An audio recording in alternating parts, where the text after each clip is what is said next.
Olá, bem-vindo ao nosso segundo módulo de infecções ginecológicas.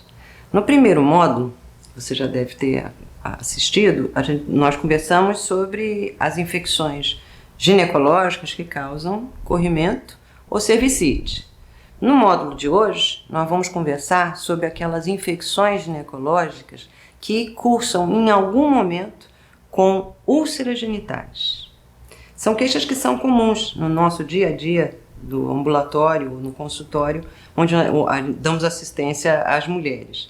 E é importante que nós tenhamos em mente a forma do proceder para que o diagnóstico possa ser resolutivo, o tratamento possa ser instituído tão logo possa ser apresentado à mulher e, principalmente, para poder interromper a cadeia de transmissão das infecções que cursam com essa característica de transmissão sexual. Então, nesse módulo de hoje, eu quero convidar você a fazer uma reflexão sobre os diagnósticos diferenciais das principais infecções sexualmente transmissíveis que causam úlcera genital. Como realizar investigações iniciais e estabelecer uma rotina também para o diagnóstico da síndrome da úlcera genital, que nós abordaremos dessa maneira hoje. Como tratar os casos de suspeitas de sífilis, de herpes genital, que talvez sejam as mais comuns nos quadros de úlcera genital, mas também vamos conversar sobre o cancroide, né, ou o cancro duro, o cancro mole, desculpe, o linfogranuloma venéreo e a donovanose. Essas últimas são menos frequentes, né, no nosso meio, mas igualmente importantes também para o nosso diagnóstico. As questões que estão envolvidas nesse manejo, com algumas dicas, mas principalmente quando abordamos no acompanhamento pré-natal uma gestante que venha se apresentando com um diagnóstico de úlcera genital, que tem algumas particularidades também. E como responder às perguntas mais frequentes da população quando chegam com um diagnóstico, com uma doença de infecção de transmissão sexual, uma infecção de transmissão sexual, principalmente as duas maiores que são bastante estigmatizantes, né, como é o caso da sífilis e do herpes genital.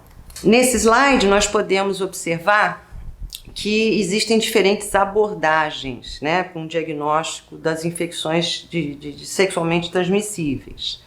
Nós, profissionais de saúde, precisamos conhecer bem as diferentes opções que a gente tem para poder chegar a um diagnóstico. Embora nem todos os caminhos levem a Roma, algumas vezes a gente se abrevia mais quando assume uma determinada postura para chegar a esse diagnóstico. Então, um dos métodos que a gente pode estabelecer um diagnóstico das infecções sexualmente transmissíveis é a parte da clínica que se apresenta, né, no caso daquela paciente específica. Então, identificar os sinais, os sintomas que possam, então, caracterizar uma determinada infecção sexualmente transmissível, muitas vezes depende muito da experiência de cada profissional. Então, na atenção básica, por exemplo, quando a gente tem uma miríade de situações clínicas para acompanhar não somente a saúde da mulher, eventualmente o diagnóstico clínico se perde um pouco por causa da experiência não ser aquela frequência aumentada. O diagnóstico etiológico, que também é tão importante quanto o clínico, eu não estou querendo desmerecer, mas é para simplificar a vida da gente que trabalha na linha de frente da atenção, o diagnóstico etiológico é através da realização de procedimentos, né, e de testes laboratoriais que visam a identificação do agente causador, mas nem sempre eles estão disponíveis ou acessíveis. O diagnóstico sindrômico, que é aquele que nós vamos ir mais a fundo hoje nesse módulo, é a identificação a partir dos sinais, dos sintomas clínicos mais comuns de algumas doenças e associando isso ao critério epidemiológico que nós conhecemos dessas doenças e a população que a gente está atendendo, que muitas vezes a gente tem uma aproximação maior a partir dessa perspectiva epidemiológica. Então, novamente eu digo, eu não estou querendo desmerecer uma estrutura adequada da assistência à saúde, de um sistema de saúde. Porém, nem sempre nós vamos ter essa condição ideal de ter um laboratório disponível, que seria né, o ideal para chegar a um diagnóstico etiológico, enfim, não vamos ter técnicos treinados adequadamente para poder operar os equipamentos. Toda essa complexidade, muitas vezes, ela não está disponível na atenção básica e isso acaba dificultando a gente se basear somente naquele diagnóstico etiológico. E lembrar também que muitas vezes, como muitos desses testes que nós fazemos são testes, exames de cultura, por exemplo, que tem um período de tempo para poder ter o resultado e o custo também para você ter acesso a fazer cultura para cada agente etiológico que você quer identificar, muitas vezes não compensa para poder resolver a situação da pessoa que te busca. Necessariamente nós precisamos trabalhar no sentido de aprimorar a qualidade da atenção, mas não só ficar preso a esse paradigma de que se você não tem o agente etiológico, você não pode estabelecer o tratamento. Seria o ideal, mas nem sempre o ideal é o que se apresenta numa situação real. E às vezes acontece também quando, na perspectiva do nosso dia a dia, do trabalho na atenção, situações também que o paciente chega para a primeira consulta, se você já na primeira consulta já não estabelece um diagnóstico, um tratamento, e ela já sai com esse tratamento inclusive na mão, muitas vezes você acaba perdendo a paciente porque esse retorno ou ele não se dá ou ele se dá num tempo muito alongado e eventualmente qualquer situação de agravo ou de possibilidade de facilitar a transmissão dessas infecções sexuais, a gente dá uma oportunidade ou uma chance a esse azar. Então o ideal é que a gente tenha tudo isso estabelecido, não ficar aguardando o resultado do exame chegar para poder então depois tratar. Outra coisa também que é importante, é uma crítica que eu faço inclusive a mim, enquanto profissional de saúde da mulher também, que eventualmente a gente quando faz o diagnóstico clínico, a gente pensa que, digamos assim, que a nossa experiência é tudo na vida, mas não é bem assim. Alguns especialistas podem se equivocar. Eu já tenho pelo menos aí 35 anos de estrada nessa área de saúde da mulher e eventualmente eu peco, né, por errar um diagnóstico, por confiar demais nessa experiência clínica. Eu sempre fiz assim e vai dar certo para todo mundo. Não é assim que a vida real funciona. Então eu recomendo também a vocês que tenham atenção nesse início de caminhada, a fazer essa autocrítica também. E lembrar também que em alguns casos não é possível que nós possamos clinicamente fazer um diagnóstico diferencial entre as várias opções que nós temos das infecções sexualmente transmissíveis. Então é importante que a gente tenha um raciocínio que seja lógico, mas que também lembremos que a vida real tem muito mais complexidade do que explica a nossa vã filosofia. Uma infecção sexualmente transmissível, ela não se apresenta só como um herpes, ou só como uma gonorreia. Eventualmente você tem a associação dos dois. Então esse somatório, esse diagnóstico dessa, digamos, da associação de diversas patologias, né, de diversos agentes infecciosos, se nós nos pautarmos somente pela nossa experiência clínica, eventualmente nós poderemos incorrer em alguns erros, tá? E mesmo, né, que o sistema de saúde esteja funcionando maravilhosamente como, né, primeiro mundo, os diagnósticos etiológicos, como eu disse, levam um tempo para poder a gente ter acesso a esse resultado. E esse tempo, muitas vezes, é o que a gente não dispõe, como também onerar ainda mais um sistema de saúde por esse delay, digamos assim, de resolutividade, também não é o ideal numa situação como o nosso Brasil. Nessa questão das infecções sexualmente transmissíveis, a abordagem sindrômica é aquela que mostra melhores resultados em saúde. Então, as principais características, né, dessas síndromes, nessa abordagem sindrômica que eu passo aqui para vocês é a seguinte. Primeiro que a classificação desses principais agentes etiológicos, segundo as síndromes clínicas que elas causam, auxiliam a gente poder ter a resolutividade do caso. Quando a gente utiliza fluxogramas, né, aquele mapeamento de um caminho, você acha isso, se você tem ausência desse sintoma, desse sinal, o que você faz? Organizar na forma de fluxograma ajuda muito o profissional de saúde a identificar a determinada síndrome que você vai poder então fazer o tratamento mais adequado e a resolutividade. Indica também, no caso da abordagem sindrômica, essa questão de você poder indicar mais imediatamente o agente etiológico pela frequência da manifestação dessa síndrome naquela população. Então, essa questão do conhecimento epidemiológico da região que você está prestando assistência. Então, digamos assim, a abordagem sindrômica, ela facilita o conjunto dos sinais e sintomas que te auxiliam a chegar a um diagnóstico, simplificam a vida da pessoa que busca essa atenção e também descomplica a vida do médico que está fazendo assistência.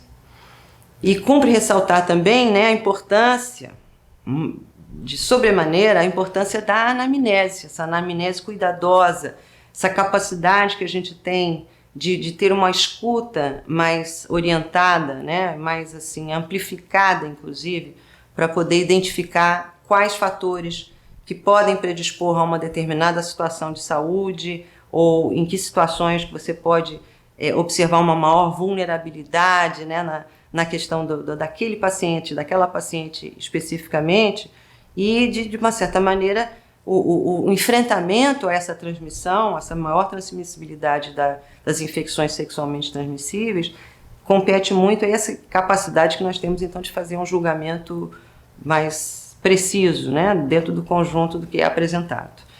E eu quero também trazer um destaque que é muito importante, que a gente está falando também de sexualidade humana, que é um fator também de uma certa condição assim de alguns tabus que estão envolvidos, né? Conversar sobre sexo numa mesa de bar pode ser uma coisa interessante, mas dentro de um consultório médico, você está muitas vezes até com pouco tempo para poder realizar aquela consulta, é importante que a gente tenha alguns truques para poder chegar a essa intimidade do paciente, da confiança do paciente, para poder se abrir e externar dúvidas ou as queixas que ela vem apresentar. Lembrar que esse contexto que nós vivemos, né, cultural, social, desse Brasil, muitas vezes a dificuldade em abordar o sexo não é só da paciente, mas é também nossa enquanto profissional de saúde, tá? E uma outra esfera também que é muito importante, que é uma esfera de uma atenção de saúde pública, é a questão da saúde sexual e reprodutiva de adolescentes. O Brasil, entre os países de grau de desenvolvimento como o nosso, nós temos uma quantidade de casos de gravidez na adolescência, nos coloca numa condição de preocupação. Então, conversar com o adolescente, principalmente aquele adolescente que está iniciando a vida sexual, é muito importante que essa confiança que ele possa ter, né, ele ou ela que possa ter na gente, para poder identificar um risco que, em geral, para o adolescente é maior do que aquela mulher que tenha mais de 25 anos, a mulher adulta. Então, a parte de saúde adolescente é uma prioridade também nessa atenção a quebrar esse ciclo de transmissão das infecções sexualmente transmissíveis.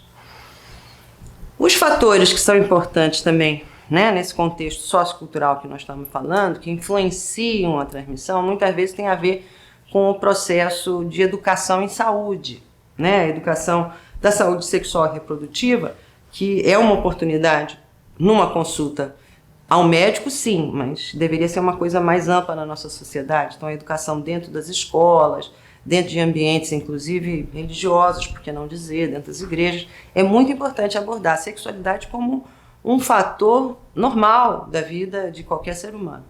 Então, muitas vezes, alguns jargões que a gente usa, por exemplo, comumente em campanhas, né, o sexo seguro, pratique sexo seguro, mas será que aquela pessoa tem o pleno conhecimento, de fato, do que seja, né, o que significa o sexo seguro? É importante a gente ter essa abordagem.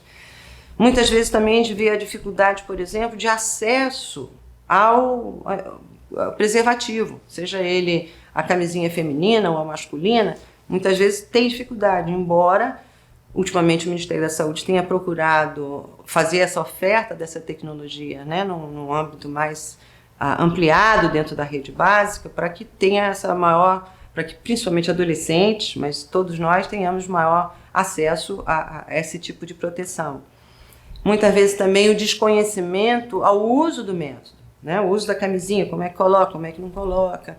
Algumas cartilhas informativas procuram ajudar, mas numa consulta é sempre importante também a gente poder fazer essa avaliação, ver se a pessoa teve um entendimento pleno, principalmente nos adolescentes.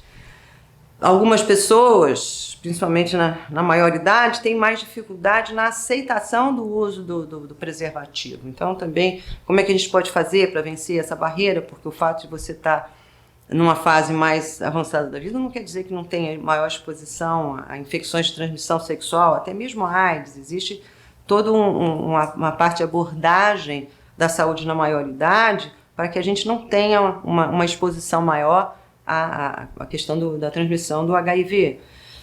Obviamente, a cultura, né, que no país como o nosso, de uma cultura mais judaico-cristã, o medo, o estigma, o preconceito, a vergonha de falar sobre sexo e das infecções de transmissão sexual, que também precisa ser vencido. Outra cultura que nós temos, que é bastante comum, é o famoso o amor é cego. Então, a questão de você estar com um parceiro fixo, mas não necessariamente a reciprocidade é verdadeira. Então, ter também a atenção de que essa confiança irrestrita na parceria sexual nem sempre é garantia de que você está praticando sexo seguro.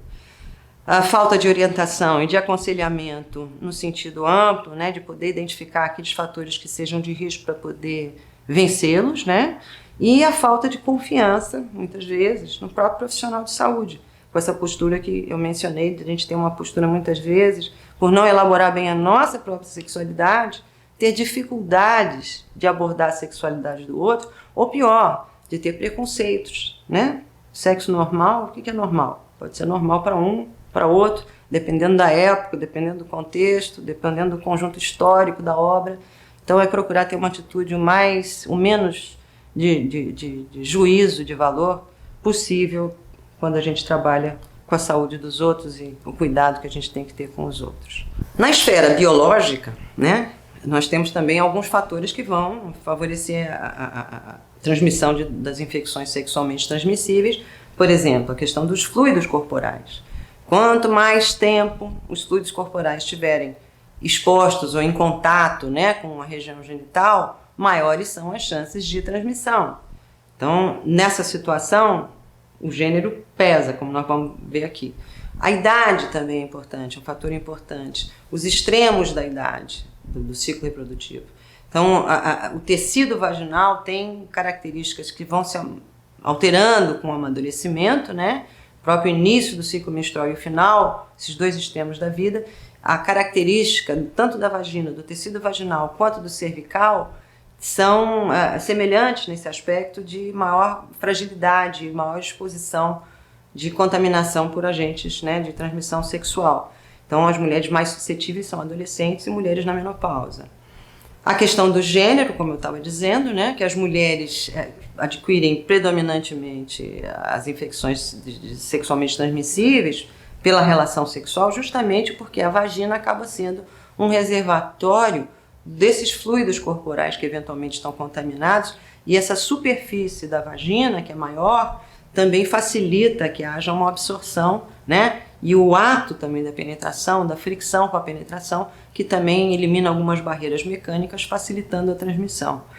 E o outro aspecto também biológico, a questão da prática sexual, do sexo anal, por exemplo, né, que a região da mucosa retal, ela tem uma característica que é menos elástica, ela é mais friável e ela pode, então, sofrer ferimentos com a penetração e expondo a maiores agravos e transmissão de infecções sexualmente transmissíveis ser mais facilitada pelo sexo anal.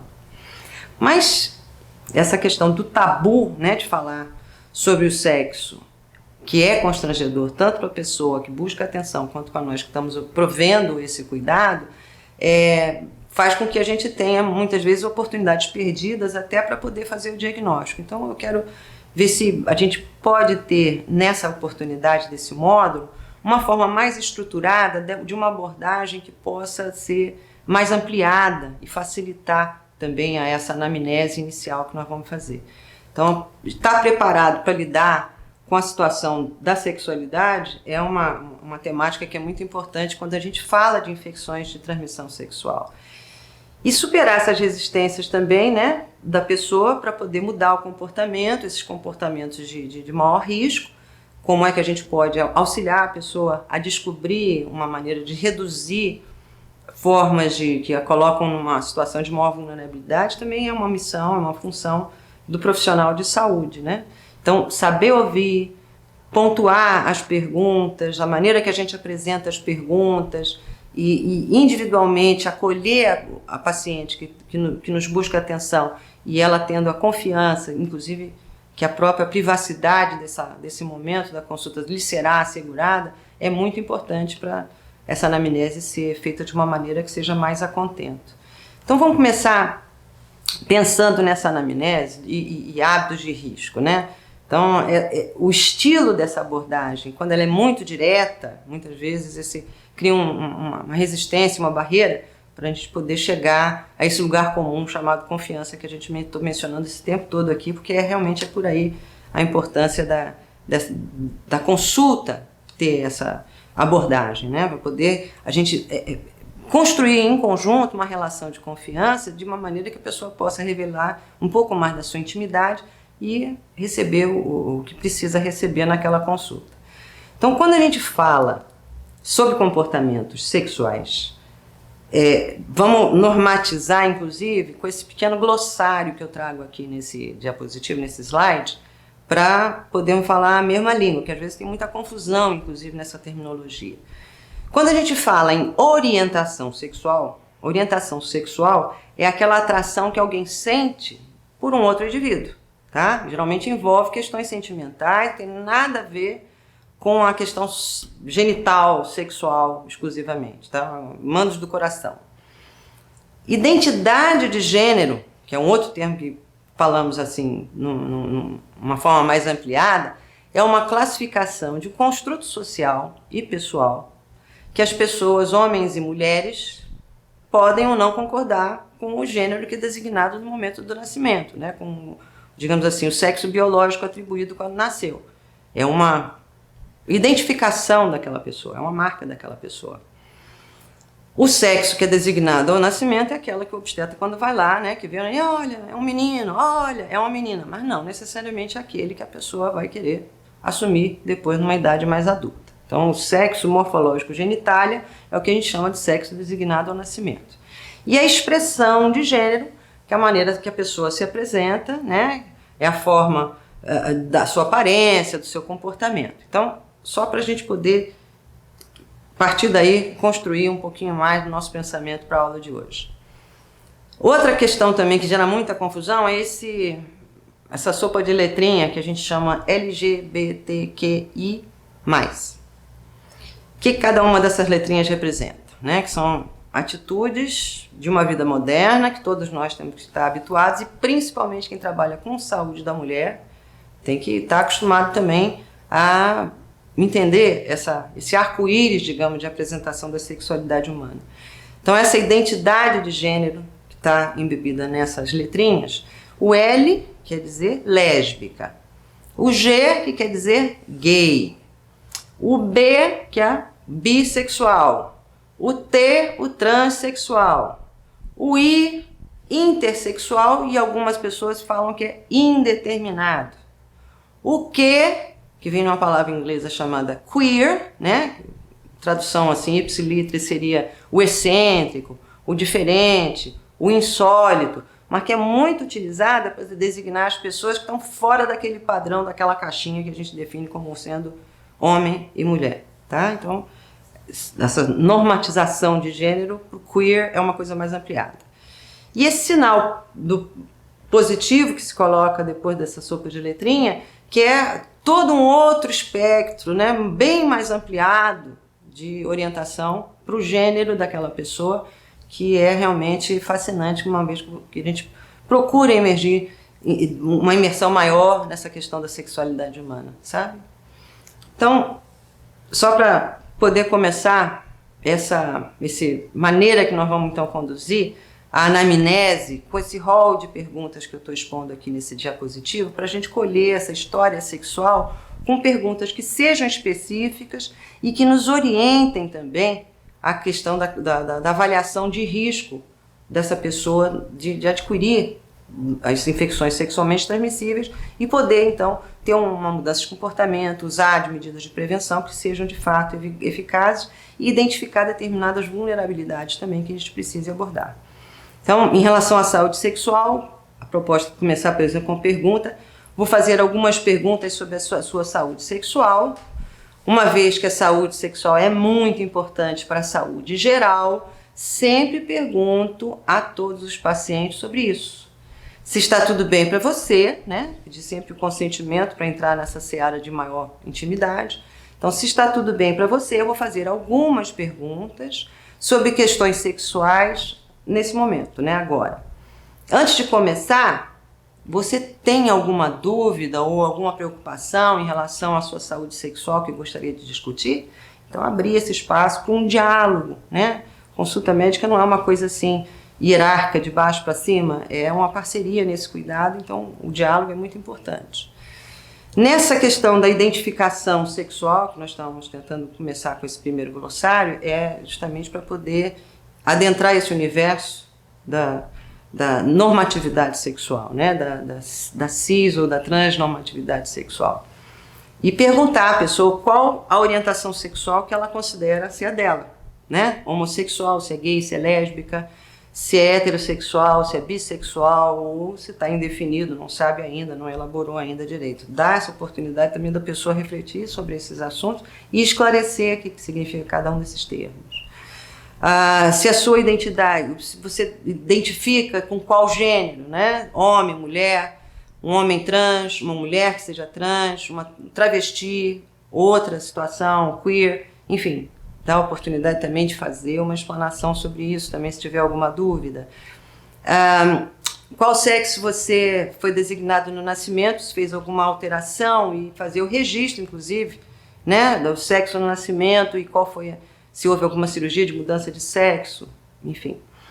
As parcerias sexuais também é importante a gente poder abordar, conversar durante essa consulta, se você já iniciou a vida sexual, se já teve relação sexual, quantos parceiros, né, essas parcerias sexuais que teve no último ano, mais ou menos quantas foram, também sem procurar fazer nenhum juízo de valor em relação a isso, né, e ao longo da vida sexualmente ativa, mais ou menos a estimativa de quantos foram os parceiros, se você tem relação com homens, com mulheres ou com ambos, nos últimos 3 meses se teve relação sexual com alguém que não conhecia, se alguma vez já teve uma situação de violência, de intimidação, ou se foi forçada a ter relação sexual.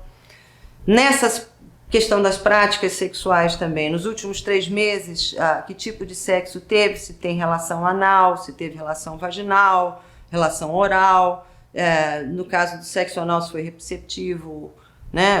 Ou no caso, se estiver também conversando com homens, se foi passivo, se foi ativo, ou se ambos.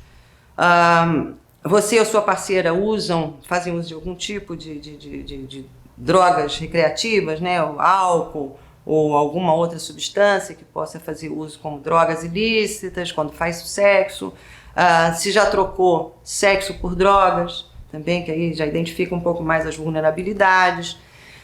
A história pessoal, né, de infecções sexualmente transmissíveis, se já teve alguma, se sim, qual foi, e como é que foi essa infecção, enfim, se tratou, em que tempo que isso foi, se a parceria também teve a oportunidade de fazer o tratamento, se a questão da proteção, o que você usa para se proteger, né, das infecções sexualmente transmissíveis, incluindo a questão de abordar o HIV.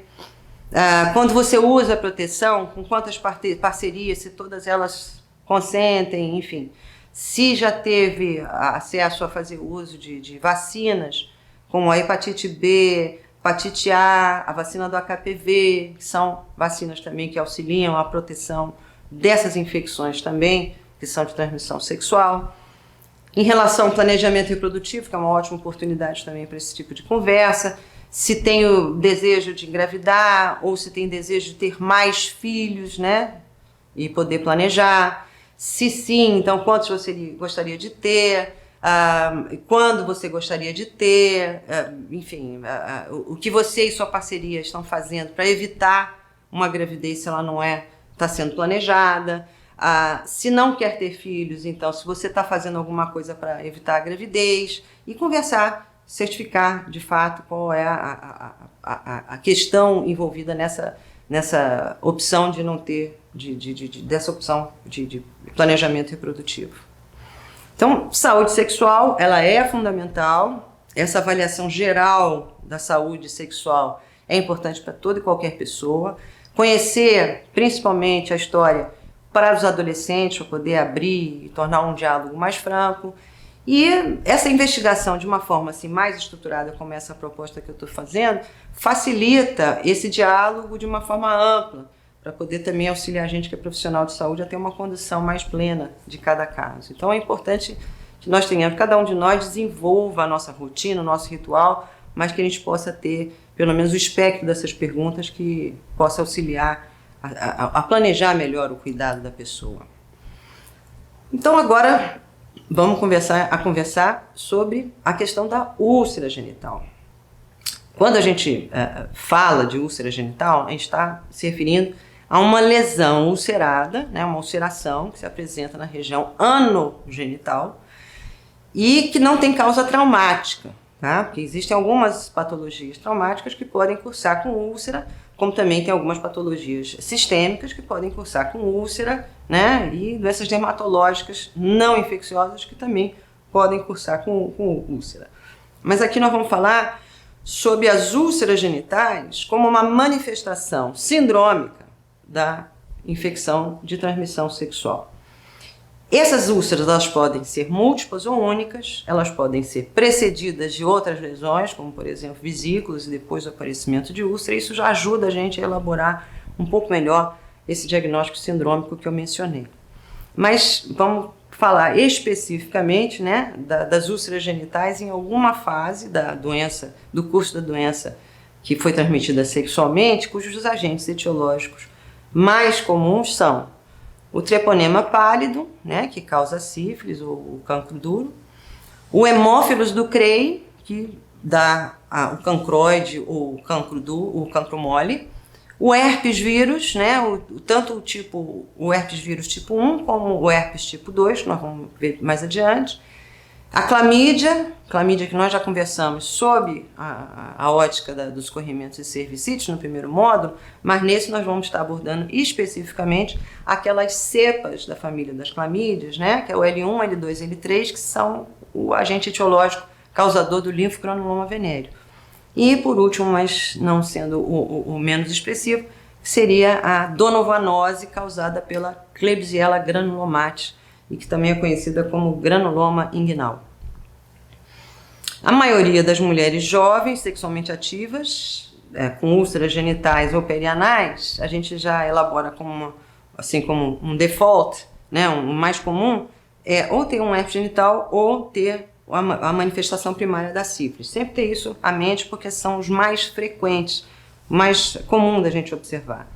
As outras causas infecciosas que levam à úlcera genital são menos frequentes e também tem esse aspecto da distribuição epidemiológica dentro da população geral, que a gente também vai ver em cada um desses casos. Então, o cancroide, o linfogranuloma venéreo e a própria donovanose tem uma característica também populacional que é importante lembrar.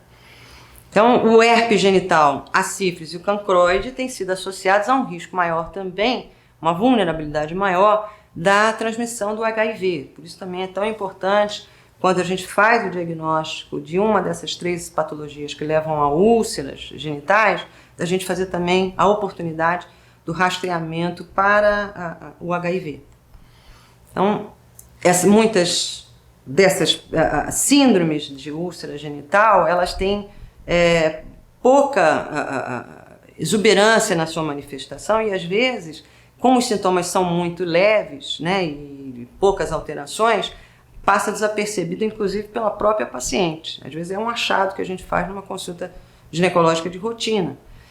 Por outro lado, pela questão do estigma, né, da cultura, as pessoas que são sintomáticas, às vezes preferem tratar por conta própria, ou até mesmo procurar um tratamento em farmácia por elas próprias, sem passar por um profissional de saúde, ou até mesmo um curandeiro naquela região, dependendo se mora no interior, né, uma coisa assim, mais local, que não seja ligada ao sistema de saúde. Então é muito importante a gente ter essa atenção também, porque o estigma acaba criando barreiras para o acesso ao tratamento que seja mais adequado.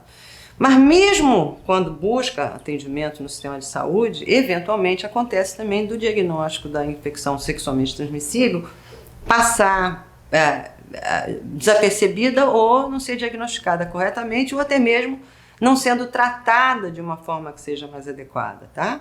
Então, mantenha-se em mente que existem várias limitações para esse diagnóstico que é inerente à condição do profissional de saúde que está ali. Algumas têm a ver com a gente, mas outras têm a ver muito mais com a estrutura ou mesmo com o aspecto cultural e social. Lembrar que essa anamnese ela é importante, porque ela vai determinar toda uma evolução, toda uma questão assim do histórico clínico daquela pessoa que está ali e também auxiliar nesse diagnóstico sindrômico. Então, na hora de fazer as perguntas, buscando esses sinais e sintomas, a evolução da úlcera, como a pessoa percebe se tem a úlcera e se há outros cortejos, como o caso as adenites, né? As adenites inguinais, que muitas vezes cursam com essas infecções com manifestação de úlcera. Então é sempre importante ter isso em mente. Faz a pergunta, mas também no exame físico, na hora de examinar, não esquecer de palpar a cadeia ganglionar regional nessa região. Mas o exame físico, desde o momento em que a gente está ali para poder examinar, a inspeção da genitália externa e interna é importante. E todo o método dessa inspeção também, que deve ser bastante rigoroso. Quando a gente examina a genitália, procurar olhar os grandes lábios, os pequenos lábios, a entrada da vagina, a região do ânus, procurar afastar a nádega para dar uma observada, ver se não existe nenhuma lesão nessa região. E sempre descrevendo, né? Então, descrever se é única, se é múltipla, qual é a característica da borda, do fundo, e cada uma dessas síndromes ligadas aos agentes etiológicos que nós mencionamos, tem uma característica da própria úlcera que já auxilia nesse diagnóstico também, que eu vou procurar simplificar aqui para vocês. Depois de proceder a esse exame criterioso, né, de observação criteriosa, é que a gente então, na etapa seguinte, é que vai colher material, né, biológico para poder ter acesso a um diagnóstico laboratorial quando ele estiver disponível, tá? Então, é uma sequência muito mais do exame clínico para poder estabelecer esse diagnóstico de forma mais apropriada. Nesse slide eu trago uma síntesezinha, que é um roteiro de viagem, que é importante também vocês guardarem e que mais adiante eu vou detalhar um pouquinho mais. Então, na sífilis primária, que nós vamos ver mais adiante na sífilis, quais são os estágios da sífilis, mas na sífilis primária, que é quando apresenta a úlcera, que a gente chama de cancro duro, são lesões que geralmente são únicas, geralmente é indolor, tem um fundo liso e a borda, ela parece uma moldura, tá? Ela é mais elevadazinha e parece uma moldura. Essa borda que tem da úlcera, ela tem um fundo liso, brilhante, com uma secreção eventualmente escassa, mas eventualmente quando tem é uma secreção mais serosa, tá? No cancroide, ou cancro mole, né? Que a gente faz o diagnóstico também diferencial com o cancro duro, mas no cancroide são lesões que são dolorosas, diferentemente da sífilis. Geralmente apresentam-se como lesões múltiplas, que a gente vai ver, que são as kissing lesions, que é lesão de contato que aparece, então a autoinoculação, mas pode também se apresentar como úlcera única. No herpes genital, que é mais o cortejo, digamos assim, sintomático, é mais florido, é mais evidente. Normalmente, a primeira manifestação do herpes, na primeira infecção herpética, que é mais exuberante os sintomas, aparecem as lesões vesiculosas, que depois vão se transformando, né, gradativamente em úlceras, e em poucos dias da úlcera que faz aquela cicatrização e desaparece. Normalmente ocorre com sintomas antes da manifestação da lesão local, que a gente chama de pródromos, né, com um aumento da sensibilidade, um formigamento, às vezes até uma dor muscular, a pessoa acha que vai ficar gripada. No local da manifestação das vesículas e depois da úlcera, normalmente tem um ardor e um prurido onde elas vão se manifestar. Então o herpes é um diagnóstico sindrômico mais simples da gente fazer. No caso do linfogranuloma venéreo, que são situações assim mais atípicas, menos frequentes na população geral, mas não deixam de ser tão importantes, o linfogranuloma venéreo geralmente se inicia com essa lesão no local da inoculação e ela é caracterizada como uma pápula inicialmente. Depois ela vira uma pústula e quando essa pústula se rompe, essa exulceração que se apresenta como úlcera e que pode ser deformante, como nós vamos ver mais adiante. No caso do granuloma inguinal ou da donovanose, normalmente a úlcera tem uma borda plana, ela é mais chatinha, ou ela pode até a própria úlcera ser mais hipertrófica, mais assim, além do limite da pele. Ela é bem delimitada, com esse fundozinho granuloso, com aspecto vermelho, que sangra fácil quando a gente entra em contato. Então, sinteticamente, de uma forma bem didática, como é que a gente diferencia essas úlceras caindo em prova?